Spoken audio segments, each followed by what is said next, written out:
राष्ट्रीय कृषि अनुसंधान प्रबंधन अकादमी कहाँ स्थित है? राष्ट्रीय कृषि अनुसंधान प्रबंधन अकादमी जो है आपका हैदराबाद में है। ओके, कृषि पर अनुसंधान भी करेगा, मैनेजमेंट भी करेगी, उसका इंस्टीट्यूशन हैदराबाद में है। ओके, ऑपरेशन फ्लड कार्यक्रम किस पर केंद्रित था? ऑपरेशन फ्लड जो है दूध उत्पादन के बढ़ाने पर केंद्रित था। ठीक है, ऑपरेशन फ्लड दूध उत्पादन के बढ़ाने पर केंद्रित था। राष्ट्रीय कृषि अनुसंधान प्रबंधन अकादमी कहाँ स्थित है? तो हैदराबाद में है। निम्नलिखित में से कौन सी किस्म के गेहूँ HYV जिसे हाई यील्ड वैरायटी कहते हैं नहीं है? हाई यील्ड वैरायटी जो है इनमें से कौन सा है? नहीं होगा। बी, रत्ना जो है ये हाई यील्ड वैरायटी नहीं है। ठीक है, गेहूं जो है रत्ना हाई यील्ड वैरायटी नहीं है। बाकी सोनालिका, कल्याण सोना और गिरिजा ये तीनों जो है HYV है। ठीक है, HYV ये जो है आपका हाई यील्ड वैरायटी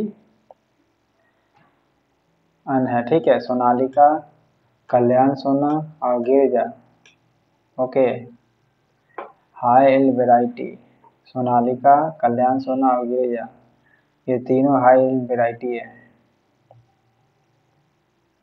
रत्ना जो है हाई यील्ड वैरायटी गेहूं नहीं है। ठीक है, खाद्य एवं कृषि संगठन FAO का मुख्यालय स्थित कहाँ है? रोम में है। ठीक है, HYV रत्ना जो है आपका नहीं है। बाकी सोनालिका है, कल्याण सोना है और गिरिजा हाई यील्ड वैरायटी है। ओके, और नाम से भी देख रहे हैं हाई यील्ड वैरायटी का मतलब है ज़्यादा पैसा वाला होगा। ठीक है, जैसे गिरिजा भाभी है मेरी। ओके, वो काफ़ी हाई इनकम वाली है। ठीक है, तो इनकम है मतलब अमीर कह सकते हैं, तो अमीर होगा तो सोना वोना होगा ही, तो इसमें भी सोना है। सोनालिका, कल्याण सोना में भी सोना लगा हुआ, गिरिजा भाभी तो है ही खुद ही इनकम के मामले में, तो हाई यील्ड वैरायटी इस प्रकार याद रख सकते हैं। ओके, रत्ना नहीं है। और खाद्य एवं कृषि संगठन फूड एंड एग्रीकल्चर ऑर्गेनाइजेशन कहाँ है? रोम में है। ठीक है, राष्ट्रीय कृषि मैग्नेटिक मार्केटिंग संस्थान कहाँ स्थित है?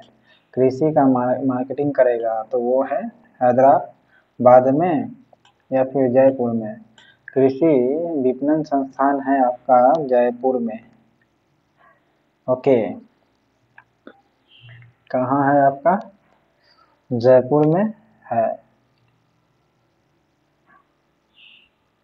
कृषि मार्केटिंग इंस्टीट्यूशन कहाँ है? जयपुर में। और हैदराबाद में क्या है भाई आपका? एकेडमी है। ठीक है, किसका एकेडमी? तो राष्ट्रीय कृषि अनुसंधान का एकेडमी है हैदराबाद में। और कृषि लागत मूल्य का इंस्टीट्यूशन कहाँ है? नई दिल्ली में है। ठीक है, नागपुर जो रहा है दोस्तों एक समय राजधानी भी रहा है। ओके, किसका भाई? तो MP का।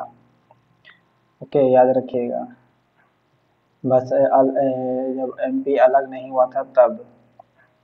भारतीय कृषि में जुलाई से अक्टूबर नवंबर तक कौन सी अवधि कहलाती है? खरीफ की अवधि कहलाती है। देखिए, इसको याद आसानी से रख सकते हैं। अक्टूबर नवंबर जो है खरीफ, वर्षा होगा तो खराब हो जाएगा, इसीलिए खरीफ मौसम याद रख सकते हैं। ठीक है, कोई भी अनपढ़ जुलाई से अक्टूबर तक खरीफ का मौसम कहलाता है। ओके, किसान क्रेडिट कार्ड कब चालू हुई थी? 1998 से 99 के बीच में चालू हुई थी। ठीक है, नई कृषि नीति 2000 में चालू हुई थी। ओके, किसान क्रेडिट कार्ड चालू हुआ था 1998 में 99 में। ठीक है, दोनों के बीच में। कृषि जुलाई से अक्टूबर नवंबर की अवधि को क्या कहते हैं? खरीफ का मौसम। राष्ट्रीय कृषि विपणन संस्थान कहाँ स्थित है? तो नागपुर में है या जयपुर में है? जयपुर में है, ठीक है। खाद्य एवं कृषि संगठन का मुख्यालय कहाँ है? रोम में है। और हाई यील्ड वेराइटी गेहूँ कौन सी है? कल्याण, सोना, गिरिजा, सोनालिका। गिरिजा भाभी वाला बताए थे, ठीक है।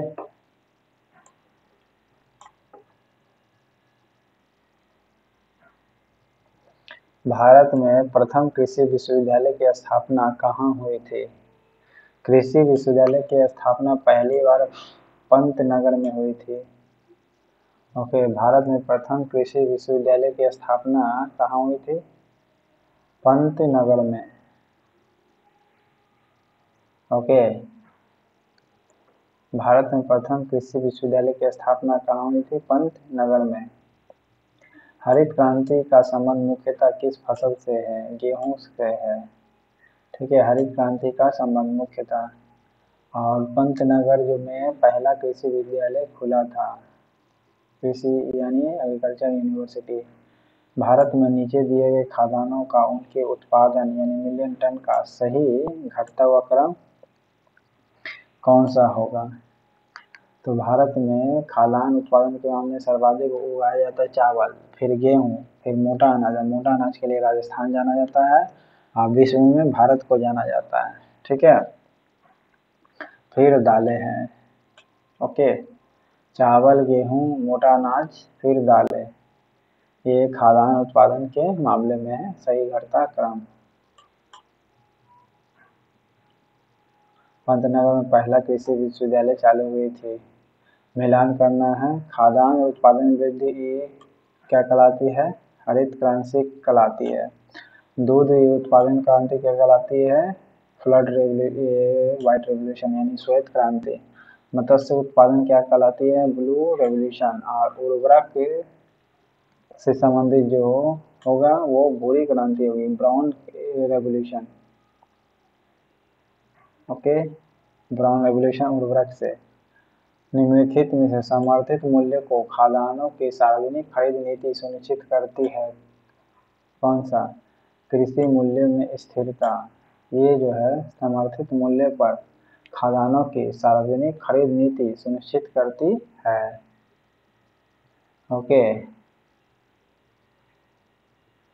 समर्थित मूल्य पर खाद्यान्नों को सार्वजनिक खरीद नीति सुनिश्चित करती है। कौन सा? कृषि मूल्य में स्थिरता।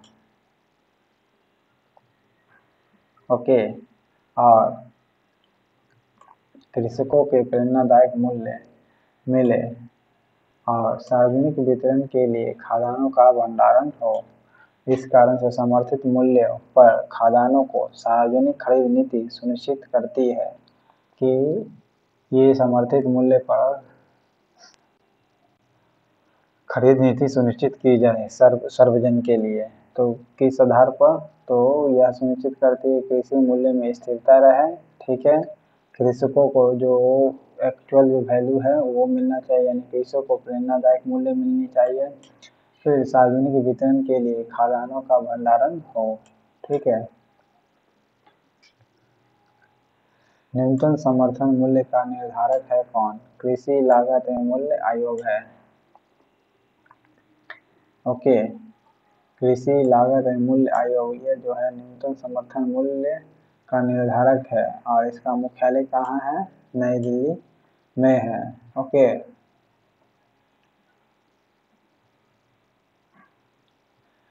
न्यूनतम समर्थन मूल्य निर्धारक कृषि लागत एवं मूल्य आयोग है। कृषि पर टैक्स कौन लगा सकती है? राज्य सरकार लगा सकती है। और राज्य कमीशन जो था वो टैक्स लगाने के लिए बोला था सिंचाई पर, ठीक है, कृषि पर। लेकिन राज्य सरकार लेती है कि नहीं लेती है, आप कमेंट बॉक्स में बताइएगा। भारत का वह कौन सा राज्य है जो अनाज उत्पादन में अधिकतम अंशदान करता है? अनाज उत्पादन में तो उत्तर प्रदेश सर्वाधिक योगदान करता है, ठीक है। प्याज के मामले में महाराष्ट्र है, ओके।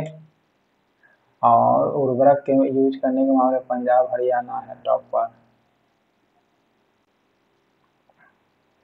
किस प्रकार के उत्पादकों के लिए सीएससी न्यूनतम समर्थन कीमत की सिफारिश करता है? कृषि उत्पादन पर। CACP न्यूनतम समर्थन कीमत। विश्व में दूध उत्पादन में भारत का स्थान कौन सा है? प्रथम है। ठीक है। किस प्रकार के उत्पादों के लिए CACP न्यूनतम समर्थन मूल्य की समर्थन कीमत की सिफारिश करता है? तो कृषि उत्पादन का। ओके। भारत में निम्नलिखित में से कौन सा एक उत्पाद सामान्यतः निर्यात नहीं करता है? दालें निर्यात नहीं करती है, बाकी चावल।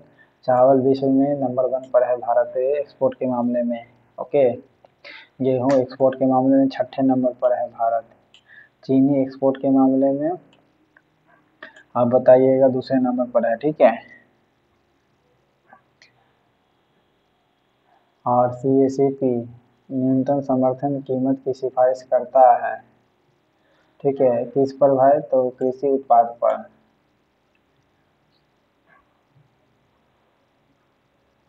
भारत दालें एक्सपोर्ट करती नहीं है बल्कि इंपोर्ट और करती है। भारत में एग्रो इकोलॉजिकल जोन्स की संख्या कितनी है? 20 है। Agro ecological zone 20। फसलों उत्पादन में नत्रजन उपयोग क्षमता की वृद्धि की जा सकती है। ठीक है। कैसे? तो उर्वरक की मात्रा के बार बार प्रयोग के द्वारा। ठीक है। नत्रजन उपयोग क्षमता की वृद्धि की जा सकती है। कैसे भाई? तो उर्वरक को बार बार यूज करना होगा। दूसरा, नत्रजन अवरोधक के प्रयोग द्वारा, नत्रजन को जो रोकेगा उसके प्रयोग के द्वारा कर सकते हैं। ठीक है। फिर नत्रजन धीरे धीरे छोड़ने वाले उर्वरकों के प्रयोग द्वारा कर सकते हैं, यानी वैसा उर्वरक यूज करना जो नत्रजन को धीरे धीरे छोड़े। ठीक है। ये फसलों उत्पादन में नत्रजन उपयोग क्षमता की वृद्धि कर सकता है। ओके। उर्वरक की मात्रा को बार बार यूज करना है। फिर नत्रजन अवरोधक के प्रयोग के द्वारा कर सकते हैं। फसलों उत्पादन में नत्रजन उपयोग की क्षमता की वृद्धि कर सकते हैं। ओके। फिर नत्रजन धीरे छोड़ने वाले उर्वरकों के प्रयोग द्वारा कर सकते हैं। उपयोग सभी। एग्रो इकोलॉजिकल जोन्स की संख्या कितनी है भारत में? 20 है। ओके। दालें एक्सपोर्ट नहीं करता है भारत। ओके। चीनी एक्सपोर्ट के मामले में दूसरे नंबर पर है भारत। इस प्रकार पार्ट 5 आपका खत्म होता है। चैनल पसंद आए तो लाइक करिए, सब्सक्राइब करिए।